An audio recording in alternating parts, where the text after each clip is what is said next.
Hello, I'm Mike Raymond. Welcome to the highlights of the 1990 Shell Ultra Australian Touring Car Championship. This series produced by Chevron Publishing in association with the Confederation of Australian Motorsport.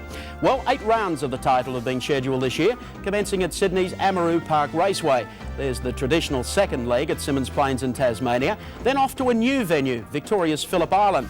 From there it's over to Winton in northeastern Victoria, up to Lakeside in Queensland, a return to the rustic setting at Mallala in South Australia, then across the Nullarbor to Wanneroo in the west, and on to Sydney's Oran Park Raceway for the grand final.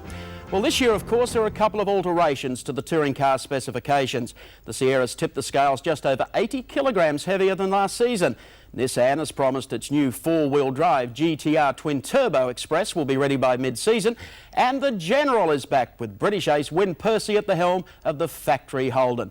Well, exciting ingredients indeed for a champagne season. Let's go to Amaroo in the opening round where Alan Jones has pole over John Bowe, Tony Longhurst, Richards, Brock and Greg Hansford.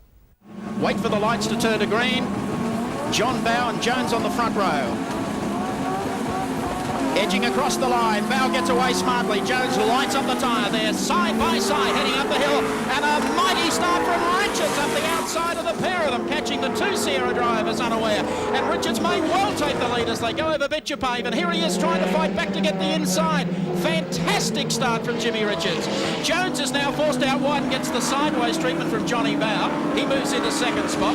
Tony Longhurst makes his way to fourth place, and boy, have we got a race going here today at Amaroo Park. Gentleman Jim and Nissan teaming together with a beautiful start, but Bowe coming down wants to race with him.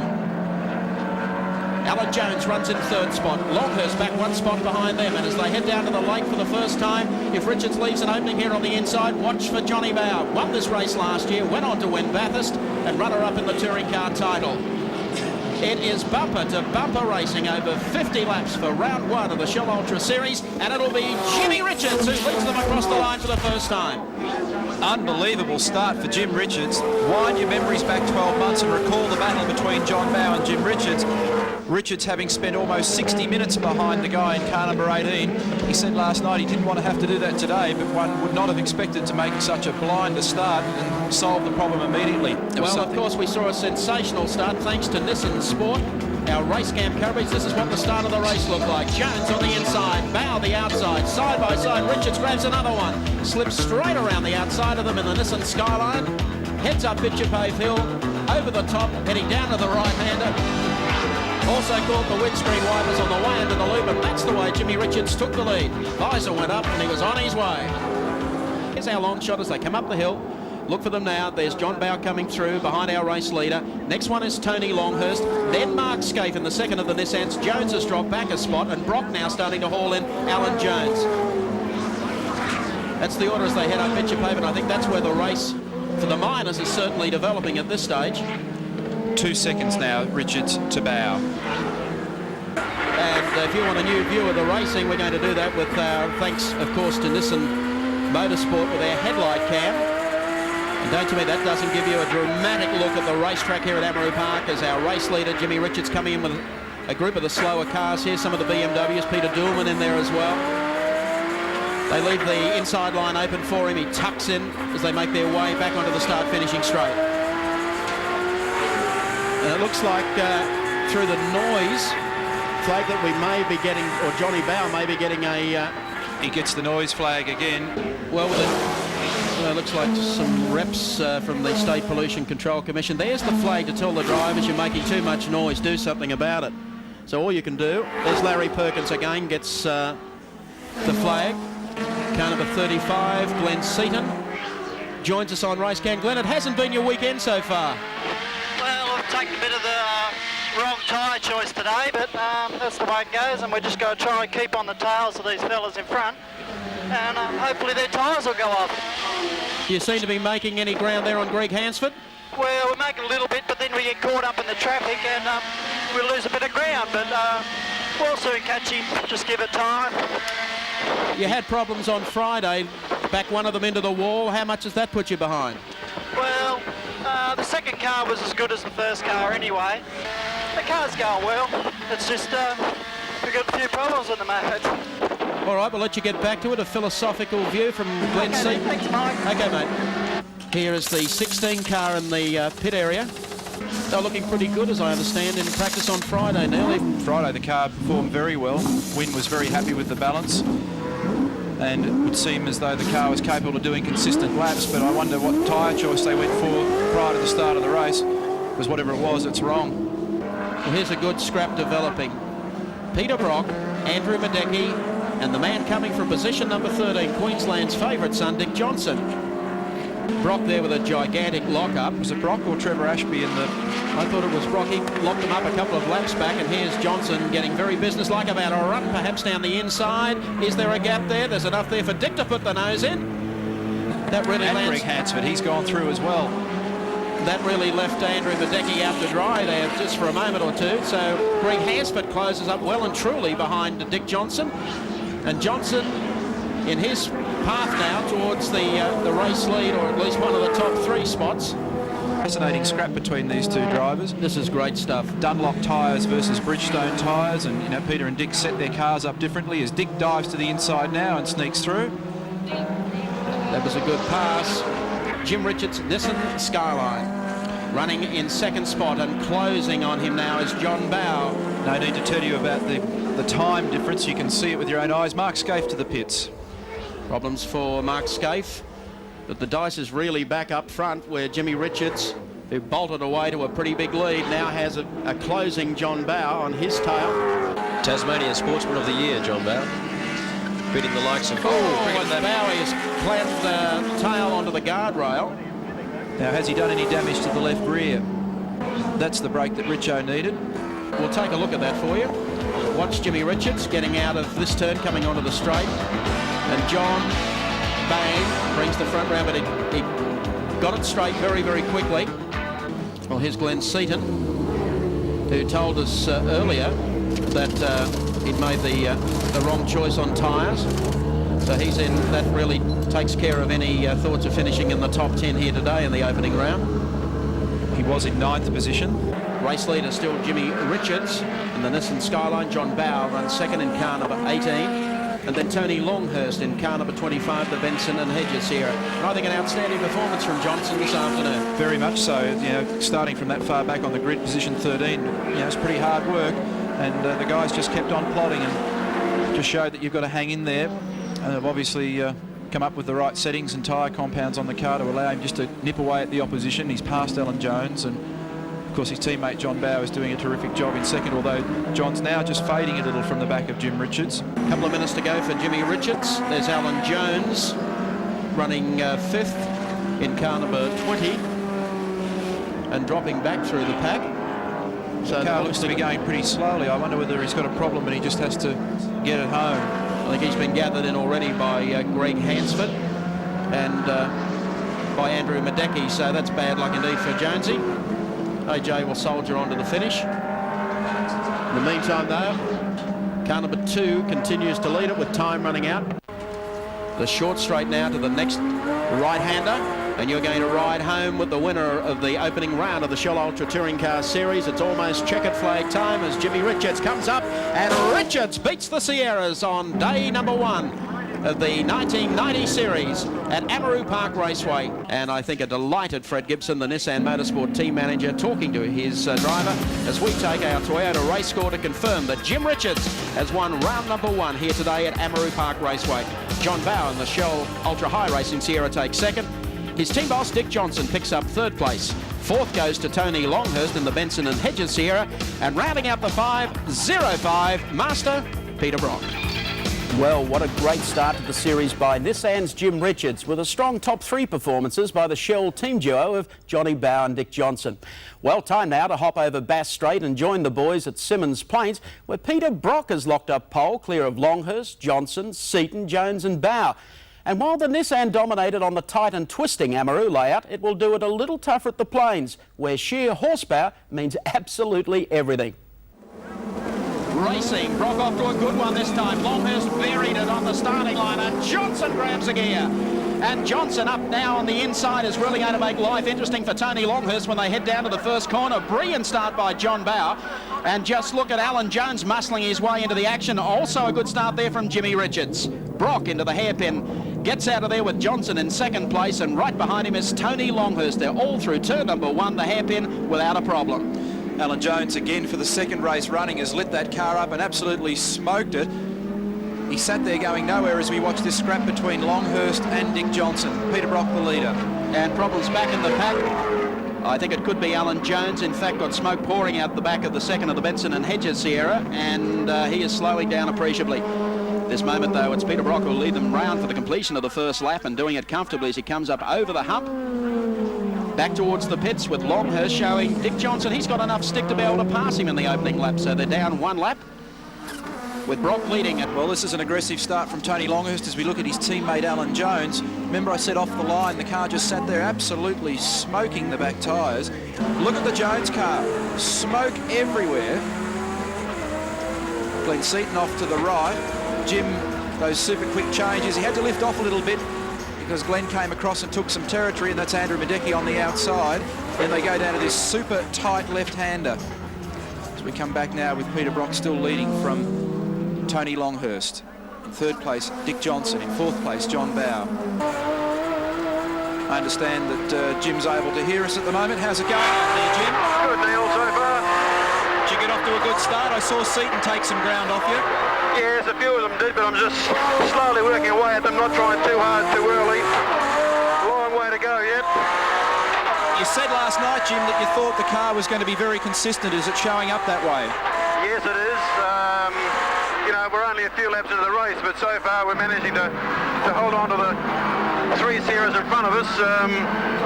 We're to see how things pan out. Oh, I don't know about that. I think we're watching a pretty good bloke at the wheel here at the moment. Thanks, buddy. Talk to you later. See ya. And as we watch Dick Johnson here, you'll note that there's a yellow car missing from this frame.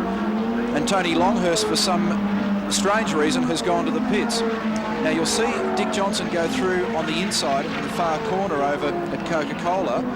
And just a moment after this, suddenly Longhurst just looks to the left. The car slows up desperately. John Bowe goes by, and he's gone to the pits.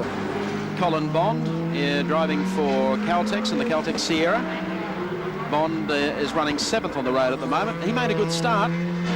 Got away quickly from Jim Richards. He's hanging in there. John Bowe, 3rd in the race. 4th is the man right behind him in the Peter Jackson Sierra, and that, of course, is Glenn Seaton. They're probably the closest 2 cars since the race started. They've been having their own individual scrap. Seaton gets close for a spell, puts a bit of pressure on John. Then a lap car will interfere, and then the gap will open up.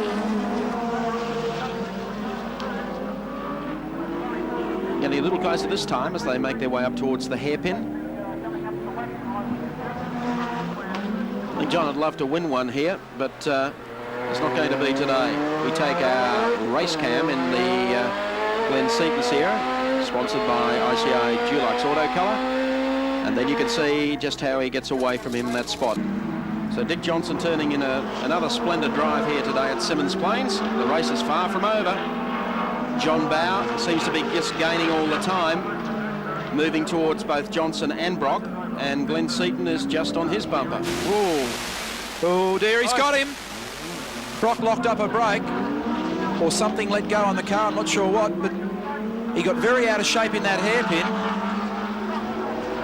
and he caught one midships then from Dick. Dick's through with all the fooling. It's time to get down to some serious racing for the lead now. So, dramatic turn. I'm a bit confused by all that. I can't quite figure out what happened there. I have to go away and have another look at all that. But we can't afford the time. No, that's all happening with Brock sort of busy signalling to the guy in the Corolla that he's got a little bit of a problem on his hands at the moment. I think it's a number 17 Sierra. Crowd has really come to life here at Symonds Plains. Very, very popular as Dick Johnson. Notice that the other 2 cars are still getting a little bit closer. Here we go again. I wonder if Peter's just getting on the wrong edge with tyres now. Thing's still skating around a bit there, isn't it? Yep. All the time, you'll notice that John Bowe's getting a little closer. I think Brock's car might have a bit more, well, has had so far a little more stick in a straight line than Johnson's car, and Brock has now turned into a bit of defensive driving. He's got a couple of cars to negotiate here, and that'll be hard work. And Dick's going to keep him honest. Gee, it's a great scrap, isn't it? Good pickies from Dunlop Racecam. And now Johnson down the inside. The gap. Bang! Out of the way. They are playing for keeps at Simmons Plains, and Brock's got the hand out of the window. I'd suggest to Peter he might like to get it back inside the window, because he was signalling to Gerald Kay. I know. Please get out of my way. It was probably so he can't afford to be held up and then have to use a great heap of power out the other side of the corner. He's got to keep some sort of speed up through the corner, because if he calls on too much from his right foot, he's going to break out into masses of wheel spin. So if he gets balked by a car and then has to really push hard, then that only works against him. In fact, it's working against him already, because Dick Johnson's well positioned for a lead change here as they go to the left-hander at the end of the back straight, and I think he's pulled it off. Fantastic effort from Johnson here today at Simmons Plains. Zipping down on the inside of Peter Brock. He's taken the lead away. Crowd has really come to life. It's all getting pretty tight here now as Larry Perkins opens the door up here for Bow to go through. We take Dulux Autocolour Racecam, and Glenn will dive straight down on the inside, and he's right on Bow. Broke loose with some horsepower then as he came off the turn. You can hear the Commodore to his right-hand side. 3 cars all scrapping here. Larry's 1 lap down. And this is fourth, looking for third at the end of the back straight, down to the left-hander at Coca-Cola.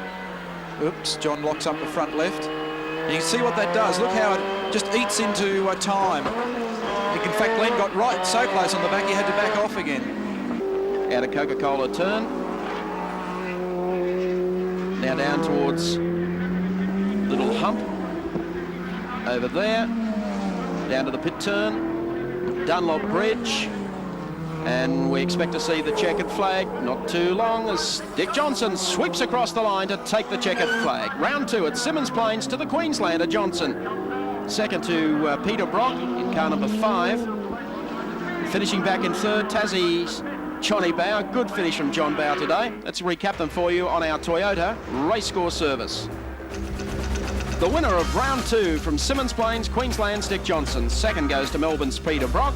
Third to Devonport's John Bow. Fourth to Glenn Seaton. Fifth to Andrew Madecki in car number 6. Well, I guess you could say a touch of bad luck for Brocky, but a brilliant drive just the same from Dick Johnson. Well, next stop is the wide open spaces of Phillip Island, usually a haven for the two-wheel heroes like Gardner, Doohan and Rainey, but a new experience for the turbo tourers. Once again, the B&H team has set the qualifying pace with Tony Longhurst on pole. He's followed by Glenn Seaton, the Shell boys, Johnson, Bow and AJ and Richards making the top 6.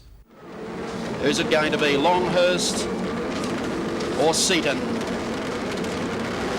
Away they go. Seaton blasts them off the line, and Bow goes with him on the outside. Johnson slips into third as they sweep down for the run now. Alan Jones getting away to a great start on the outside, but it's Glenn Seaton and the Peter Jackson Sierra making a brilliant start from John Bow. Next is Dick Johnson, and rounding them up on the outside was in fact Alan Jones as they go down to the southern loop. 1 or 2 cars not getting off the line. I think one of them may have been the Mustang, but let's have a look at here as Jones up on the inside here, putting some pressure. There's a spin there back in the pack. Oh, it's Brock, and cars spearing every which way. So Brock, his race is run. He spins the car around, tries to head back to the pit area, and a cloud of dust down there. Lukey Heights and Glenn Seaton promising to do this for so long for the Peter Jackson team. He's doing it comfortably now, and there's Ray Lintodd. Bad luck for Ray. First up start in the Valvoline Sierra. A great start there from Wynne Percy up into about 4th spot or 5th spot. Sensational start. Maybe the bingle that we saw back in the pack involving Brock may have taken out some middle markers, and that's where Percy's jumped 1 or 2. Well, Mark Duquet was the other Commodore that we saw involved with Brock in the late part of the incident, and there's the Steve Reed Commodore with the front left severely damaged. Very, very quick pit stop for Brock. Boy, that was a quickie. I thought he took some of the air hoses with him, but he's off and running, rejoins the race. Seaton has done a lot of testing here at Phillip Island. Just look at Longhurst, the way he just zeroes up on the inside and says, Dick, see ya. That is the move so far of the race, and you saw it on our race cam. Now the cat amongst the pigeons, Longhurst straight down on the inside. You get the feeling that maybe something could happen. No, he's just playing the role of the enforcer. Nick Johnson's going to get a bonus out of this as well. Glenn Seaton arguing about third at the moment with John Bower, who has a look on the inside and makes a very effective move, but he's losing a bit of fuel from the back of that car by the look of it. And then Win Percy's still hanging in there behind Alan Jones. Then we've got Madecki in the second of the mobile cars, although he's the lead car at the moment with Brock in 30th position. Jim Richards behind him. Larry Perkins doing a great job, and he's in the scrap with Colin Bond and Greg Hansford. Oh, it was Jim. What a move that was. Oh, and look at Larry down the inside of Andrew. A nice bit of driving.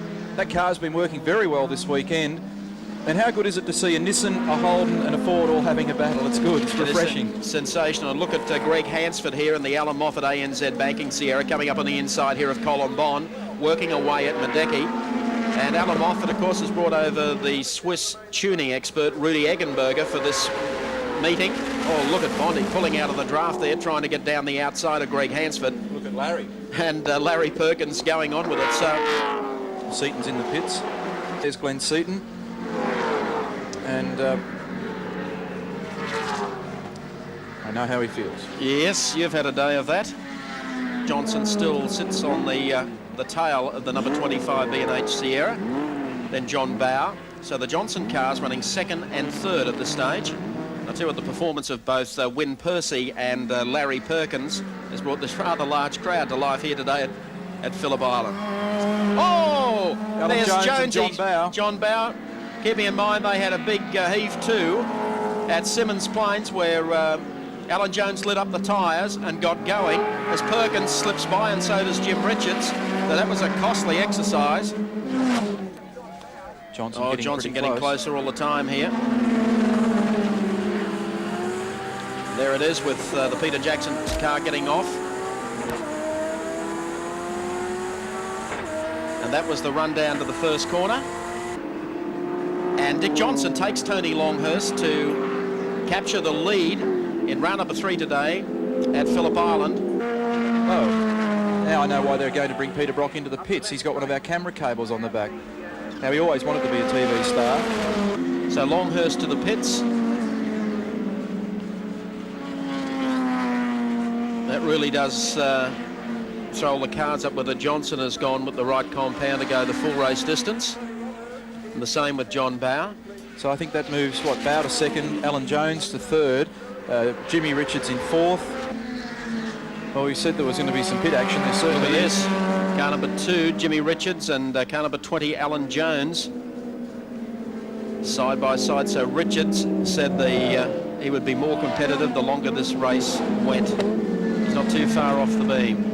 The championship hopes. Car number 14, Murray Carter, has decided to bail. A little onboard fire, have we, or electrical fire going in there? He brings in the President Ford. Things wouldn't be too comfortable in the cockpit there because Murray's got the door open. Oops. He was in 8th. In fact, didn't make the pits. And we have, in fact, I believe a fire under the hood going there. Sure have. I want to be getting some, oh hell, get some extinguishers on that in a real hurry, or get away from it in a big hurry. Murray's guiding everything. He said, give it a squirt there. Teammate John Bower will close it up just a little before checker flag time. They come up and put a lap on the tail enders. Heading up to Lukey Heights. And now the sprint down to the left-hander after the dipper to Nissan Corner. Well, it's been quite a day for the Johnson Shell team as they exit and head down to the left-hander now. You have to speak volumes for John Bower here too. Difficult thing to harness your enthusiasm and just sit in there and do this. And also remember, he recovered from the shunt with Alan Jones. Now Andrew Madecki's got some problems there. Coming out of the last turn and looking straight at the checkered flag. It's out, and Dick Johnson, a 1-2 for the Shell team at Phillip Island this afternoon. And the Shell Ultra Sierras, car number 17, Johnson the winner. John Bower, his teammate from Devonport in Tasmania, takes second in the 18 car. And of course, Jimmy Richards will pick up third in the Nissan Skyline, car number 2. A sensational finish for Johnson, put it all together so well here today. Let's check them out on our Toyota race score. Johnson, the race winner in the Shell Ultra High Sierra. Second to John Bow of Tasmania. Third goes to Jimmy Richards in the Nissan Skyline. Fourth place, a good finish to Colin Bond in the Caltech Sierra. And rounding out the 5, a tradesman's job from Greg Hansford in the ANZ Sierra. 2 in a row to Dick Johnson and a great 1-2 finish for the Shell Sierras, and a fighting third to Jimmy Richards too in the Nissan. Round 4 of the championship has taken the drivers to the tight confines of Winton Raceway near Benalla in Victoria. It's a tricky little layout, and true to the script, Richards has grabbed pole from Jones, Longhurst, young Mark Scaife in the second Nissan, Seaton and Holden's Win Percy. Cars in position now for the start of round number 4. The Shell Ultra Touring Car Championship from Winton. Pole sitter Jim Richards, AJ on the outside of the front row. Wait for the first turn. They're off. Jones actually gets the best of it, but Richards catches the next one, gets through smartly on the lead, and then Mark Scaife making a brilliant start out of the second row. Just look at them fighting for racing room as they go into the first turn, but Alan Jones dropping into second spot and Richards leading it. A wall of cars here at Winton Motor Raceway as they work their way up to the sweeper. Look at that's Kevin Waldock out in the grass there, and Dick Johnson got all out of shape. And look at this scrap on at the head of the field. Jim Richards, a tremendous start. One of the drivers, I think, in either one of the Nissans had a million revs when he left the line, but he still made a great start. I think that may have been Scaife. He's up to third. Just look at Win Percy. He has made a blinder up to fourth already as they head up to the right-hander at Castrol with Jimmy Richards, the race leader. It's a monstrous field of touring cars contesting this round at Winton. It's Jim Richards, Alan Jones in second place. Third place is Mark Scaife. In fourth place, Win Percy making an attack on the inside. And behind him, Tony Longhurst. Okay, coming through the S's, just look at the scrap. Alan Jones all over Jimmy Richards, gets the inside run as they come off. Richards up on the ripple strip and Jones down on the inside. Moment of truth now for Alan Jones. He takes over the lead. Sweeps into the lead in the Benson and Hedges Sierra with Richards now running in second spot. Mark Scaife runs in third in the Nissan number 3 car. Right behind him, Win Percy in the number 16 Holden Special Vehicles entry. When you listen to the engine note in this car and listen to how carefully Jim bleeds the power on, he's forceful yet careful. And has to be so careful. Look at Jones being pushed a little wide there. Now he scrambles back and covers his ground. What's the part number on the diff there? That's how close it is as Jimmy Richards gets into stalking mode. Takes Jones on the inside as they make their way to Penrite Turn. And now the Nissan leads round 4 of the Touring Car Nationals from Winton. Superb display there from Jimmy Richards. Is waiting for the right opportunity. He's through and now leads the event. As Jimmy Richards goes through, has opened a break of about 10 car lengths to Alan Jones in the number 20 car, and here comes Scaife. Boeing straight down on the inside, gets Jones out of shape. That's just to soften him up perhaps. Well, he's softened him up all right. He's come through, expect a bit of a... I reckon that Cito's a bit, that Scaife is a bit pumped up after the last race. Now Jones comes back and wants to argue now, has Mark got a problem as a result of that? Well, maybe he's got some damage on the front left. And here comes Longhurst down the inside on the back straight. He's giving him the Rover Mowers treatment, but I think you'll find that Longhurst will get through. That's when Wynn was praying the Commodore was a mere 12 feet wider. That really was a costly error. We're 17, coming up to 18 minutes in now.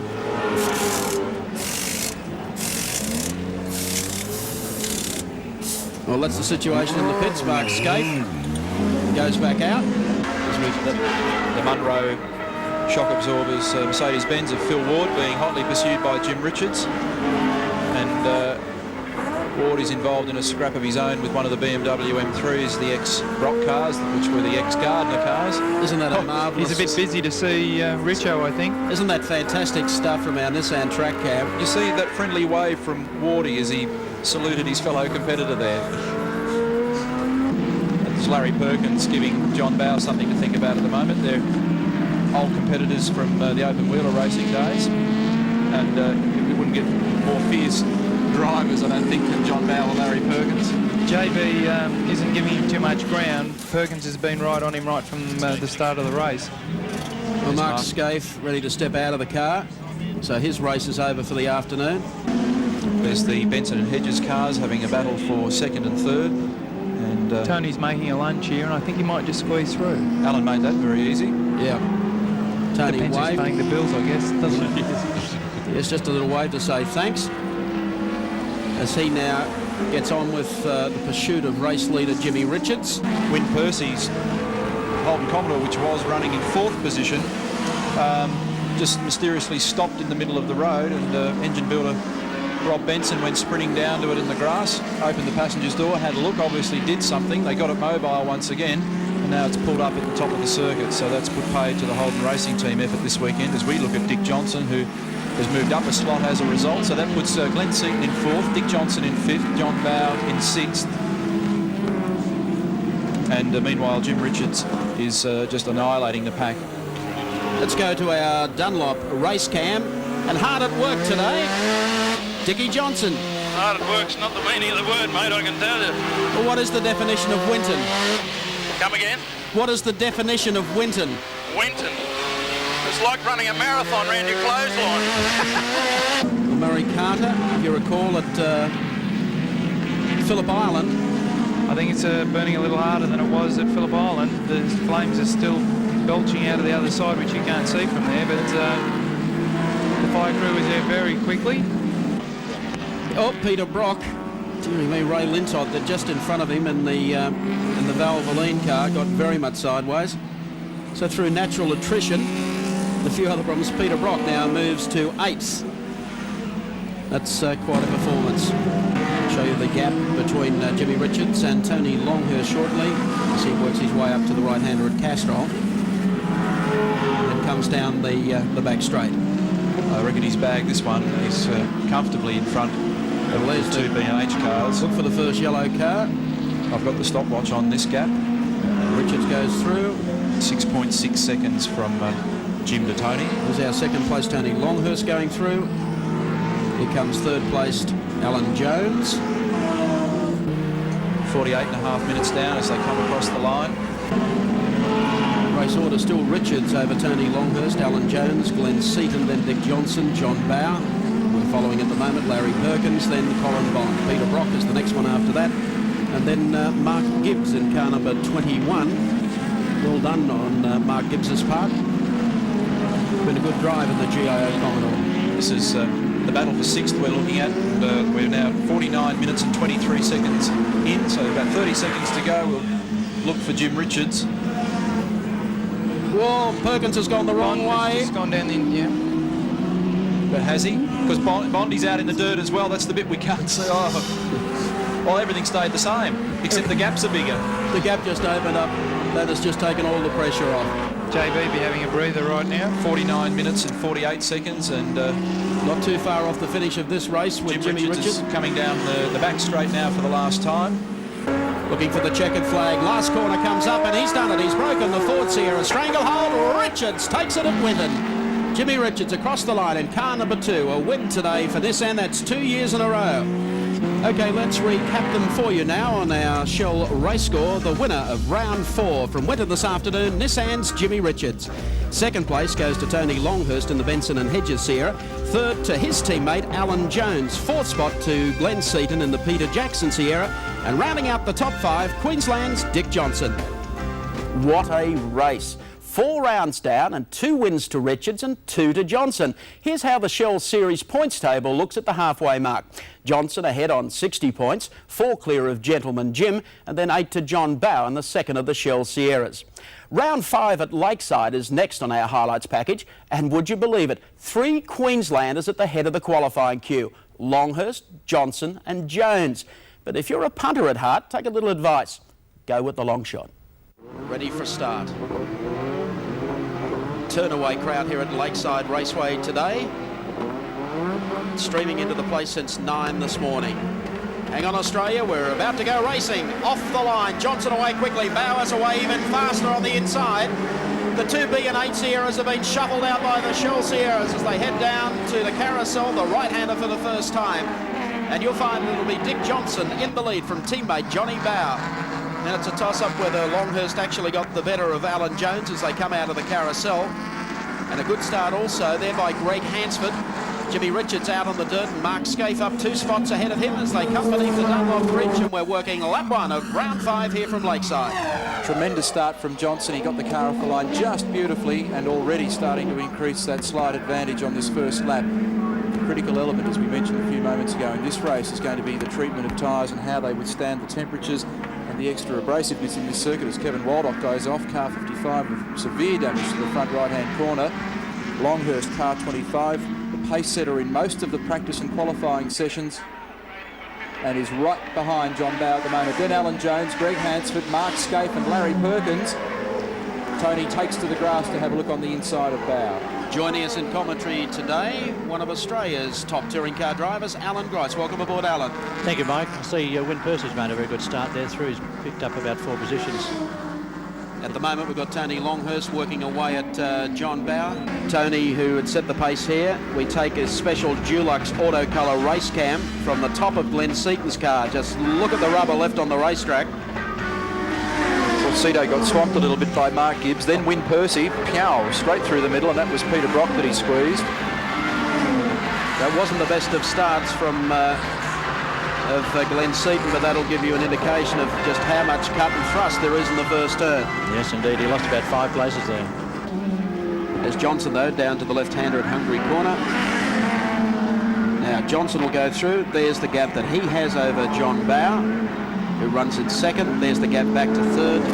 That is Alan Jones, then Greg Hansford, then Tony Longhurst, and then Larry Perkins coming on like gangbusters. There you have Colin Bond. He's followed then by Mark Scaife. The next one behind Scaife is Richards. There's the first one. The Benson and Hedges team in for a quick stop. Right on cue, really, Alan. Yes, yeah. Bond, of course, drove superbly at Winton, came off the back of the pack, and he's driven a well-judged race so far, starting out of position number 9.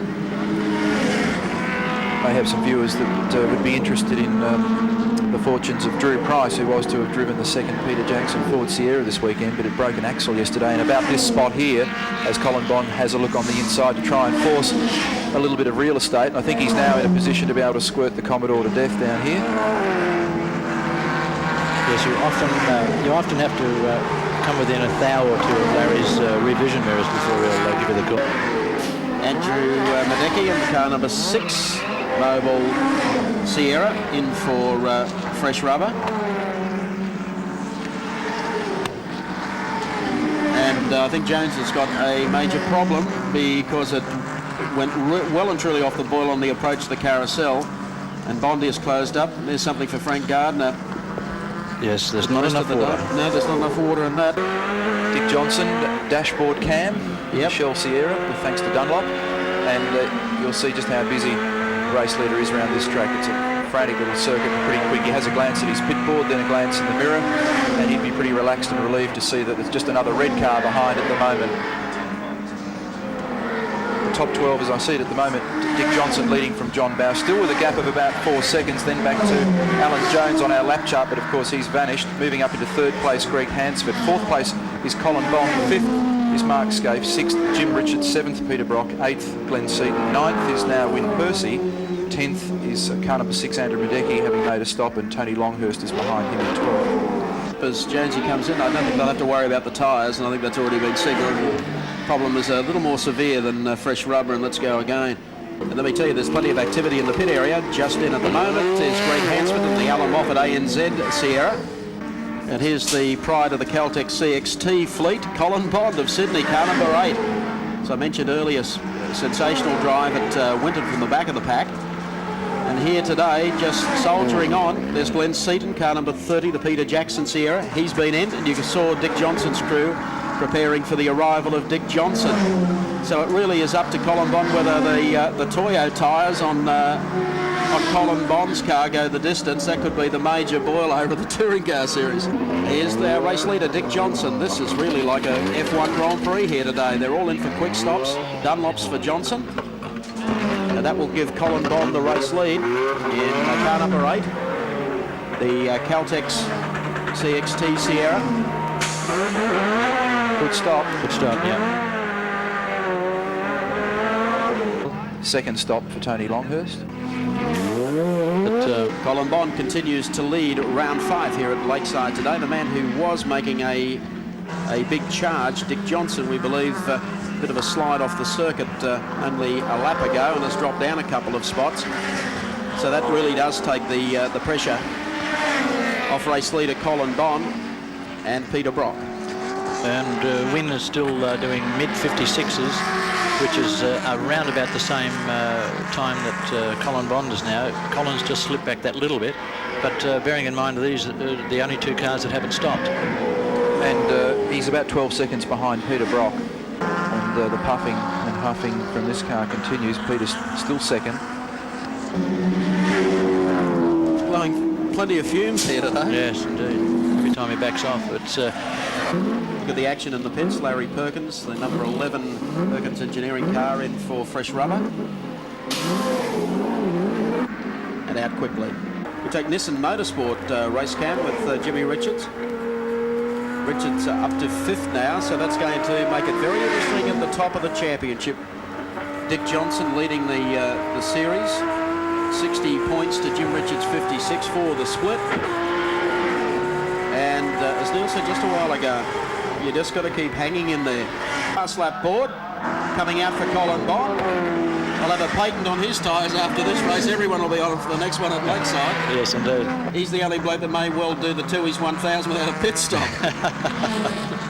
But isn't it great to see one of the regulars, one of the old timers, as they say, bloke is really nature's gentleman. Yes, and it just goes to show you've got to keep banging in there, haven't you? You've got to keep hanging away at it. Peter Brock still runs in second. Wynn Percy is third, so a major upset in round 5 of the Shell Ultra Nationals today. Bondi comes through Hungary corner, headed to the top of Motorcraft, just ahead of him Greg Hansford, who did so well so early in this race in the ANZ Banking Sierra. He's getting stronger at every outing, but the last corner is coming up now as the Caltex CXT Sierra comes onto the start finishing straight. They all expected a Queensland victory. It hasn't happened. The old-timer Colin Bond and the Caltex Sierra taste victory.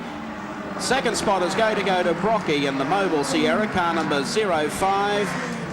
And Wynn Percy in car number 16, the Holden Special Vehicles Commodore, will take third. What a sensational race here today. There's the man who has done it. Let's check them out on our race score. Shell Ultra race score. Colin Bond is your race winner from Lakeside. Peter Brock finishes in second. Wynn Percy is third. John Bowe comes up to fourth. And Jimmy Richards finishes 5th in the Nissan Skyline. What a fascinating race, and congratulations to Colin Bond and the Caltex team. A popular second for Peter Brock, and some heart for Holden fans with Wynn Percy taking third. Time now to beat the heat and head for the rural surrounds of Mallala in South Australia and round 6 of the championship. Well, there's a lot of interest here too with the debut of the new Nissan GT-R. Mark Scaife has qualified Godzilla on the second row, while the front line is split between Brocky and the unlucky Tony Longhurst. Racing Brock misses the start. The Nissan gets up behind the pair of them, has to go for another gear. Longhurst tries to carry on the outside, but it'll be Brock to the first turn. Good start there from Dick Johnson and also John Bowe as they sweep down towards the pit turn, where Brock will take over command. Heading down the short pit straightaway to the right-hander. Looks like 98 Joe Somariva has gone off there in the Commodore. Let's not worry about that. As we head down to the right-hander at the end of the pit straight, and there you can see Peter Perfect. What a perfect lead into the first turn after I thought it muffed the start. Brocky leading from Tony Longhurst. Dick Johnson, a great start. Johnson's up to third. Mark Scaife in the new Nissan four-wheel drive twin turbo GT-R sits right in behind Dick Johnson. All of them just putting a wheel over the curve. Now the thing to watch today with the Nissan, I think the thing that struck just about everyone here, it might be the best handling car in its debut appearance, but watch it come off a corner and work the next straight. Yes, well, that's where the traction on all 4 wheels, Michael, gives it something to think about. And there he is executing a nice passing move on one of the Shell cars already. Well, that's Dick Johnson. Down on the inside, Mark Scaife. The car fairly sizzles down to the next turn, but there's Brocky doing it for Mobile in 05. Slowest corner on the racetrack. Longhurst still runs in second. I would think Mark Scaife would now be to third. Followed by Dick Johnson, who's under siege from his teammate, John Bowe.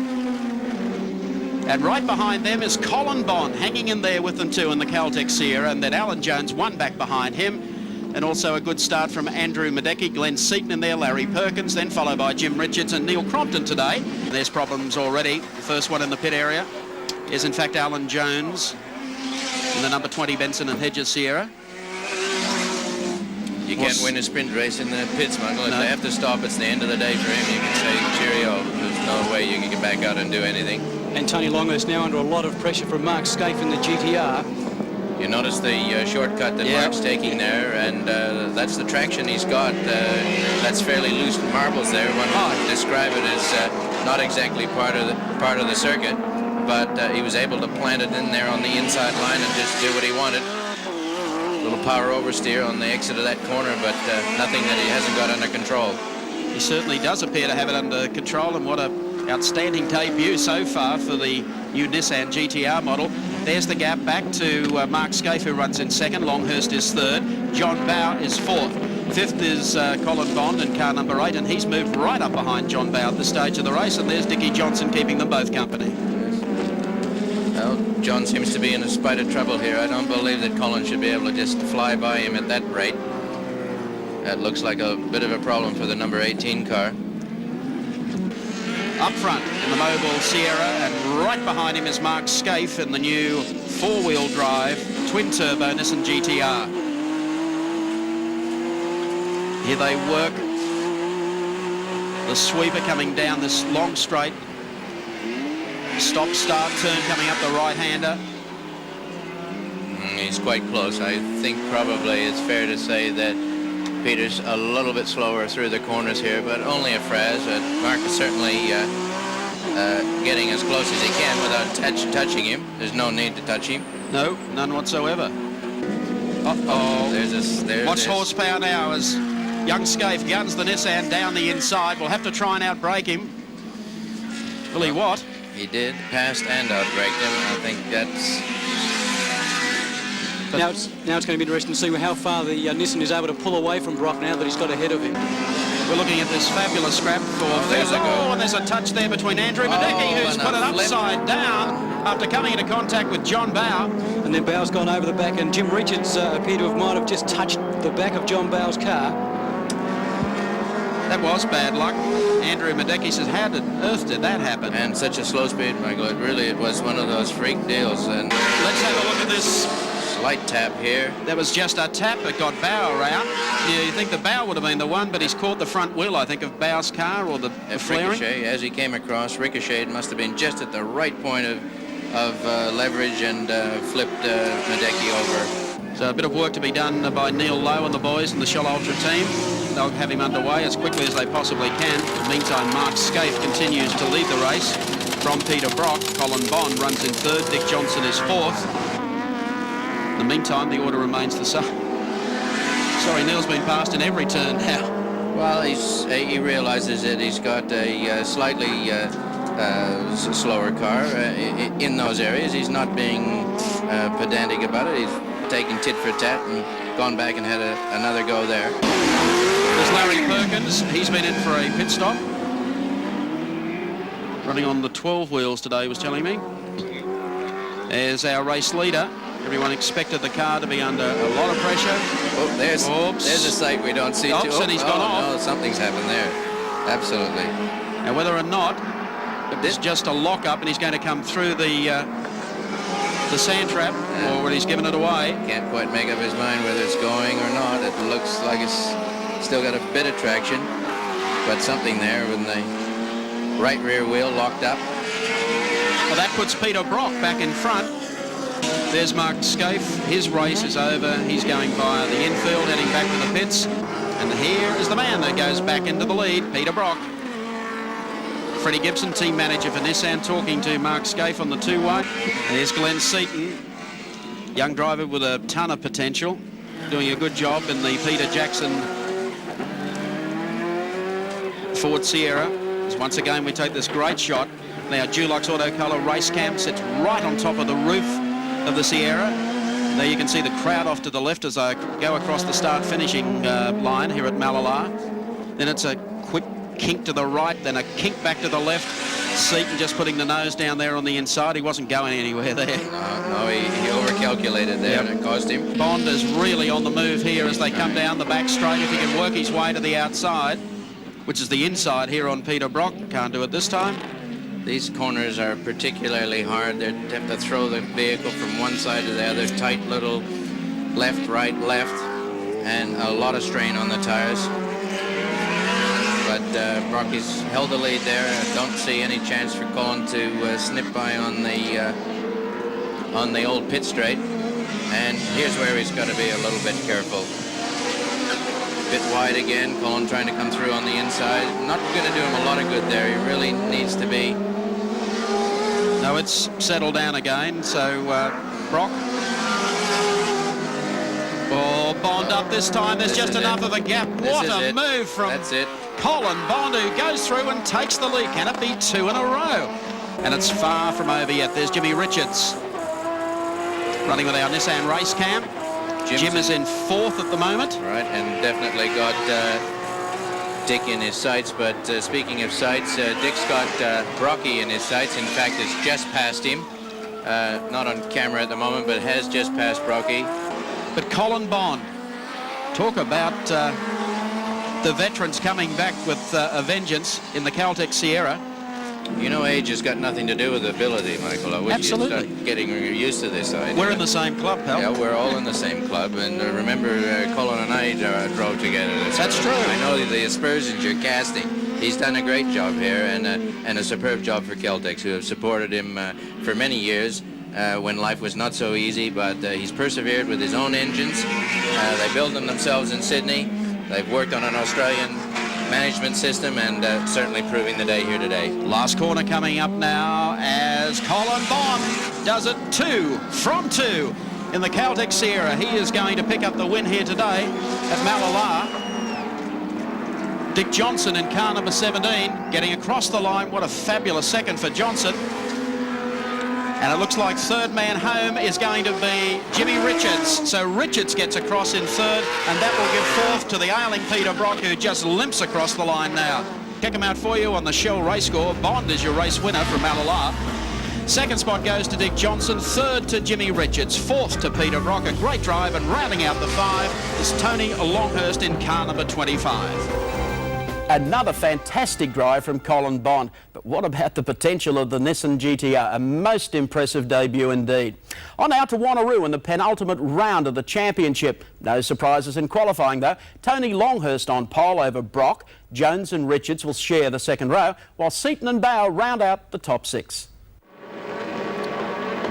Green light on. Brock wins the charge, and Jim Richards out like helter-skelter down the outside. A bad start from Longhurst. Jones got the best of that.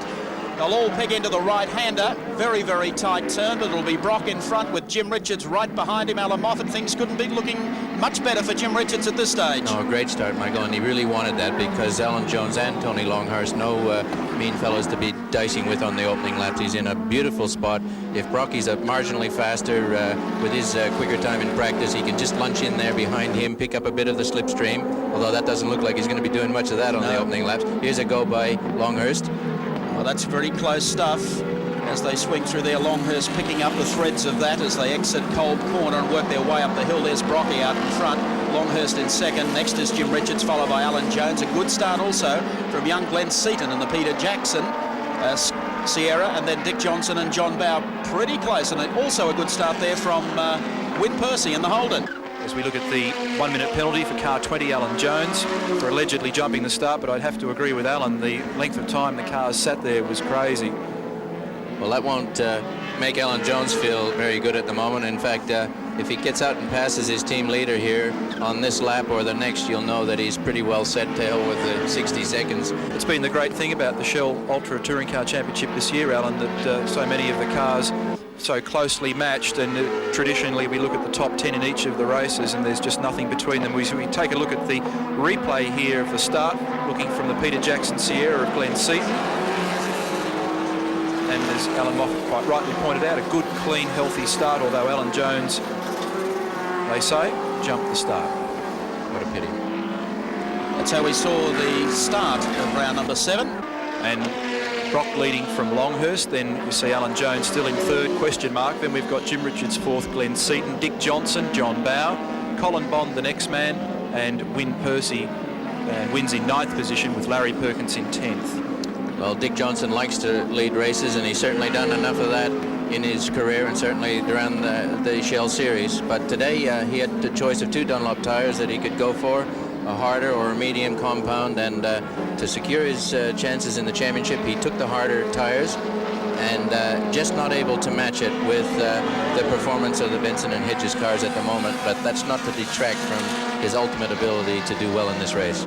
As he heads down to the right-hander at Kolb. How's it going, Dick? Oh, not too bad, mate. It's having a bit of problem early in the race trying to get tyres warm, but now we're going a bit warm. Hopefully the others will start to come back to us. It looks that way from up here. Yeah, well, I've also got a twisted rear half shaft, which is vibrating like, well, I won't tell you what. Like something. But it's, you know, it's having a good old shake, and I've had it before, but I don't think there'll be a problem. Dick, with I've just got to try and get in front of Gonzilla there. Dick, with 20 minutes down in this race, are you comfortable about your tyre choice? Well, at the moment, but we'll just see how the other guys fare too. Okay, Sam, we'll let you get back on the job. Thanks, Thank you. Mel. There's our race leader. Let's look at the gap back to Tony Longhurst. It is a very long one, as Neil said, just over 7 seconds. Now 8.5 seconds. 8.5. Alan Jones, third on the racetrack, but has incurred a 1-minute penalty for jumping the start. And then, of course, very close, as you'll see now, exiting that corner. Just look at Jimmy Richards and Glenn Seaton. They are getting into pretty close combat as they come up to the left-hander. This is probably the next passing move of the race. Seaton has been able to haul in the Nissan. It's still a little skatey. Fourth and fifth. Behind them we have Johnson, Bowe, Bond, Percy and Perkins.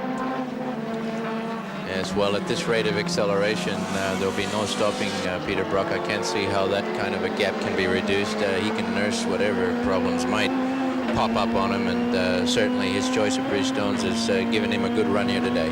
Here's our Dulux Auto Colour race cam, and zap down on the inside goes Glenn Seaton. So Jimmy Richards goes back 1 in the pack.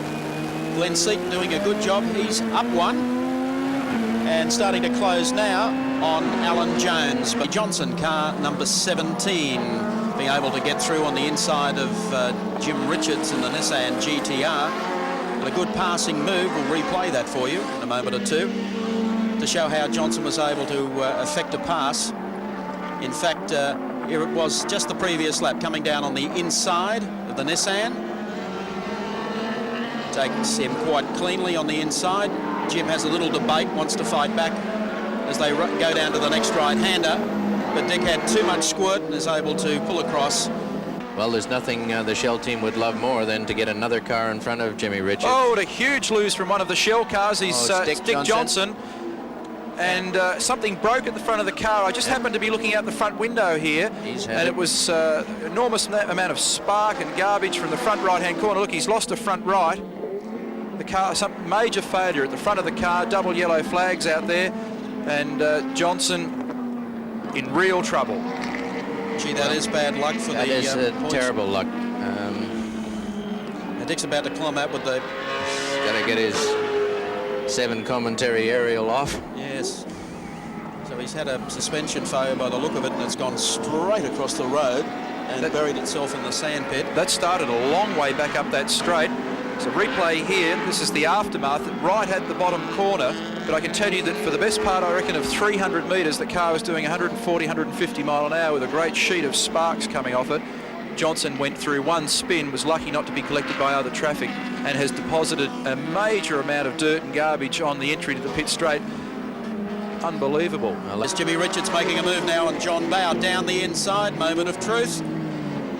John will go in deep. Jim's trying to go in. Almost a little touch there. That was very, very close. You won't see Jim Richards touching anybody, mate. He would never do that. I was suggesting that maybe John came across the front very late. Well, he may have come a little bit late there, but that's fair enough too. not going to make any mistakes. 14.5 seconds for Peter Brock to Tony Longhurst at the moment. So that's annihilation. That's just not They'll performance. swab him. He's running on bedrock specials. Well, they'll check him for sure. You can be sure of one thing. It'll get a very good look at post-race scrutineering. That's done with all cars that finish in the first three. There's the Johnson car off in the sandpit as Johnny Bow pulls out to put a lap on Chris Lambden in the Bow Repairs Skyline. And here comes Gentleman Jim storming down the inside in the Nissan GT-R. And this time he takes John Bow on the inside. Yes. That's another championship point. Longhurst is in the pits, and he'll also know that Jones has a 1-minute penalty. So we might go down to the pits. I think Dave Christensen's down there. We'll see whether or not we can establish the problem with car 25, Tony Longhurst. Dave? Mike, they've changed all the tyres. They're having trouble getting the temperature right, the operating temperature right by the looks of things, and they're now going underneath the car, so things are not looking good for Tony Longhurst at the moment. Incidentally, Dick Johnson diplomatically doesn't feel like talking just at this very moment. Longhurst has now cut the engine, so I'd say that's the race. Well, Brocky in front, and his spark plugs are certainly firing on all four here for him today. He's got no engine problems. He's got no tire problems. In fact, I would think he would be whistling Dixie right at the moment, saying, how long has it been? Look at the gap there, Alan. We've seen our leader go through. Now we're waiting, of course, for the 35, Glenn Seaton. You'll have to tread water for a while. Who runs second, of course, in the Peter Jackson Sierra. There's Glenn coming through now. Of course, Colin Bond is third in the Caltech Sierra, and look, here he comes. Yes. Right in there again for another finish. A tremendous performance over the last three races for Colin. Kevin Waldock going through, a consistent runner. And he's got a pretty safe margin at the moment over Jim as Colin exits the pit straight. Jim is just coming into it in the GT-R. Well, they've taken the last lap, and it looks like the first win coming up for Peter Brock for season 1990. But it's going to be a great and a very resounding win for Peter Brock in car number 05 for the mobile team. They've done so well here today. Dictated the pace in unofficial practice on Friday. Was beaten only by Tony Longhurst for pole, but keep in mind he was the fastest man in the warm-up this morning, and that's when everyone is geared up to go racing, not to be the fastest Sierra on a Saturday. Exactly.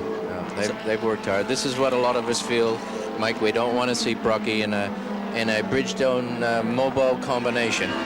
Okay, they're coming down to the final corner now.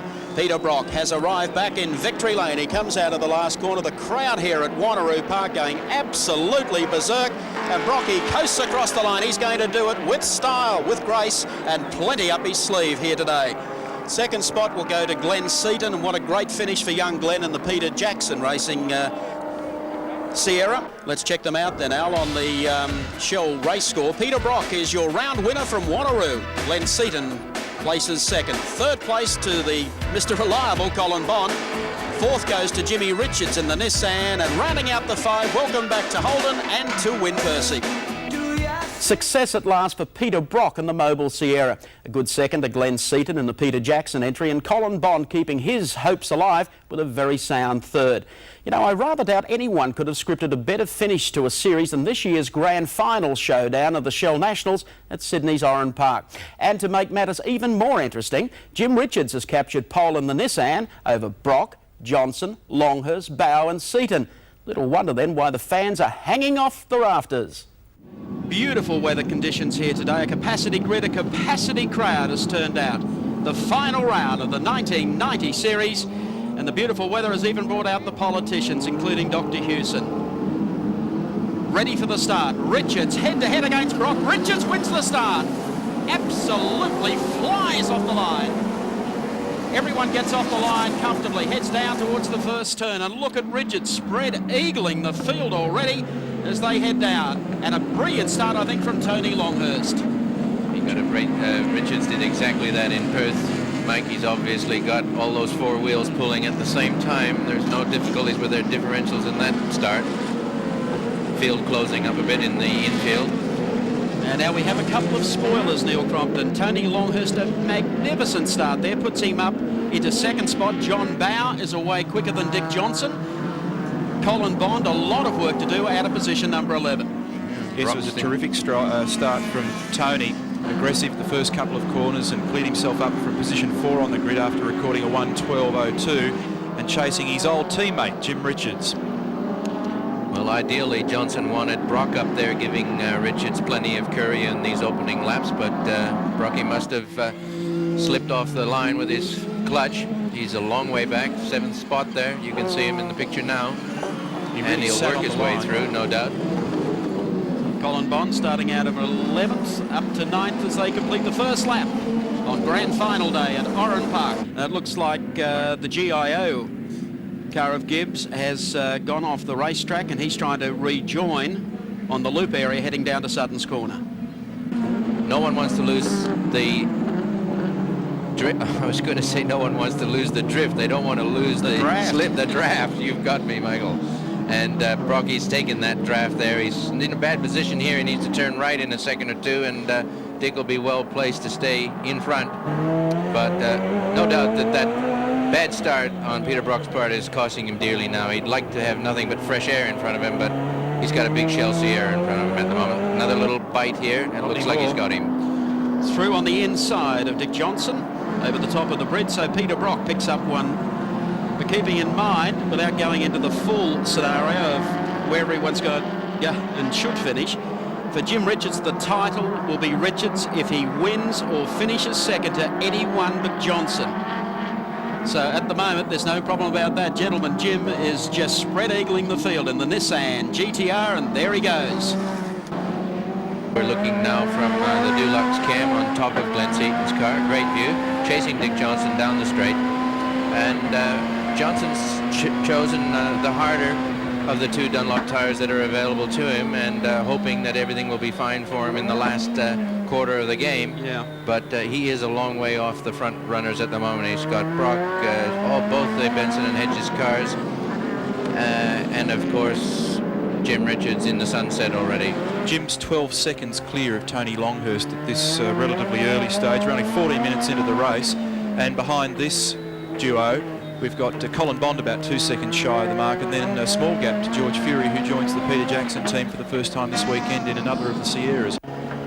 Can't get any closer than that. I think Dick's driving fairly defensively at the moment. Some fantastic pickies today from Mark Woodley, Charlie Busby and our race cam boys. The Dunlop race cam out of the rear of Dick Johnson's Shell Sierra. Rock down into some traffic. Right behind him comes Bow. John Bow's done a superb job in the Shell team all year. Backed up Dick beautifully on every occasion. Just the once when he was bumped out in Malala.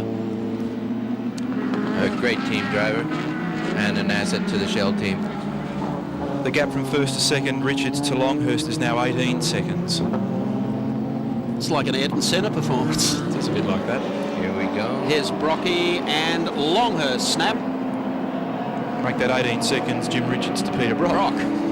So Brock has been able, after that appalling start, to be able to pick the pace up, come back through the pack. He was back to what, about 6th or 7th? 7th, I think. And now back to second. Let's have a look at a replay here of Glenn Seaton looking for Dick Johnson. This happened just a few seconds ago as we're checking on Brock. Down on the inside, moment of truth. Nice move, very nice. Was.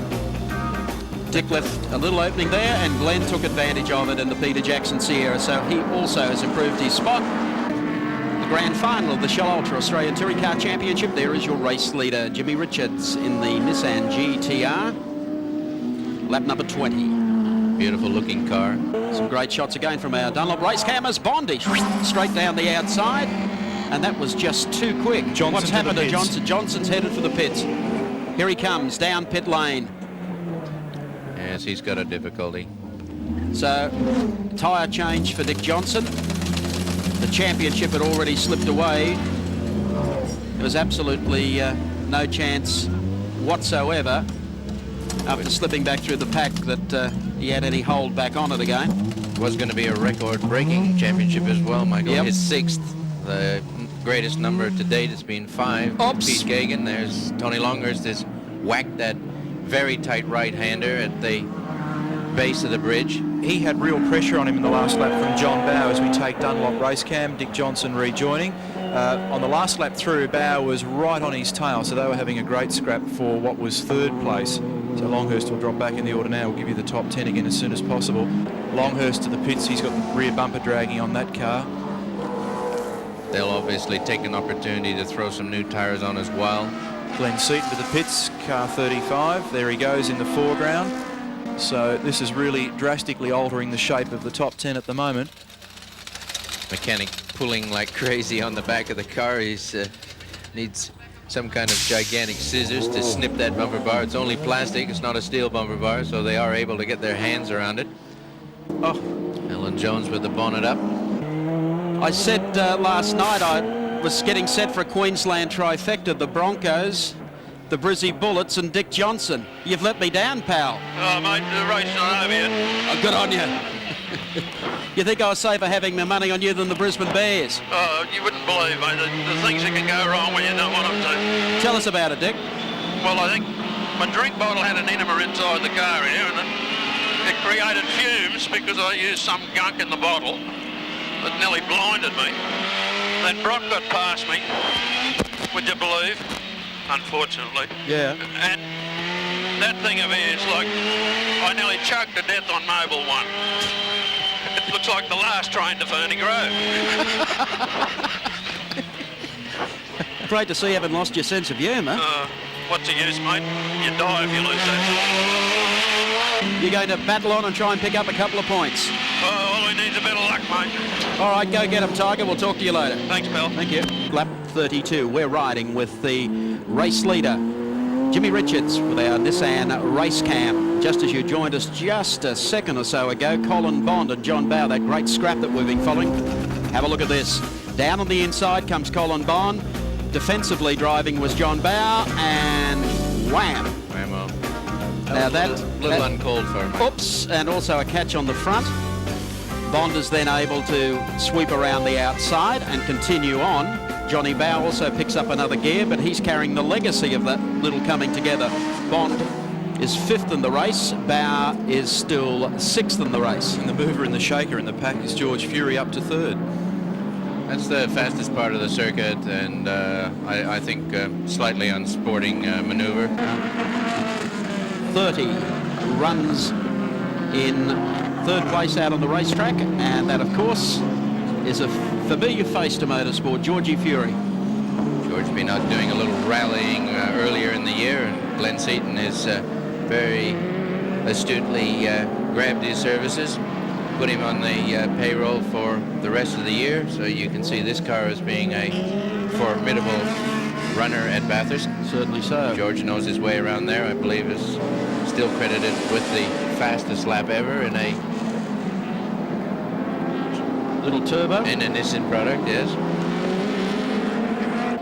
They come down the hill again. Jimmy Richards sitting just in behind Mark Scaife. The point I was trying to make earlier about Nissan deciding that they were quite happy to release George Fury, considering they were only planning on doing a minor number of enduro races this year. It's been a bonus for the Glenn Seaton team that he was able to join them, because I think he will bring some solidarity to that team as they go towards Bathurst. Mark Scaife running 8th on the racetrack at the moment. Well, Peter will be kicking himself today. He probably would have, I honestly felt, had the potential to win the race, but you can't give away anything at this level of competition. You have to grab the start by the throat, you have to get into the first corner, and you've got to keep that daylight in front of you and nice fresh air. Whatever was his problem off the line, it's cost him dearly, and it's honestly given Jim Richards a free run here today. George Fury still lapping very well here. I think the thing that everybody forgets with the Nissan, though, Alan, before we get all too pessimistic, is doing a great job today. It's another 50 or 60 kilograms heavier than even something like a Commodore, and it's still quite hard on its brakes, quite hard on its tyres. It hasn't been pushed along today, so to some extent it's got the most ideal conditions that it could run under. At Wanneroo it was under pressure as the checkered flag comes out, and a win to Jim Richards as we approach the 50-minute mark, and Richards the champion for 1990 and giving Nissan their very first Australian Touring Car Championship. Tremendous performance from Jim, the team, Fred Gibson and the company. Let's check them out for you. How they've finished. The win going to Jim Richards, 2nd place going to Peter Brock, 3rd to George Fury. We checked them out on our race score, 4th to Colin Bond and 5th to John Bowe. Well, no doubt about the winner of the grand final, or the championship for that matter. Jimmy Richards, the Shell Ultra National Touring Car Champion for 1990. Here's the final point standings for you. Richards the winner on 102, second to Peter Brock on 85, third Dick Johnson on 83, and a fine fourth to Colin Bond on 81. I trust you've enjoyed this compile of championship highlights from our 7 Sport telecast during the year, made possible by Chevron Publishing in association with the Confederation of Australian Motorsports. I'm Mike Raymond. Bye till next time.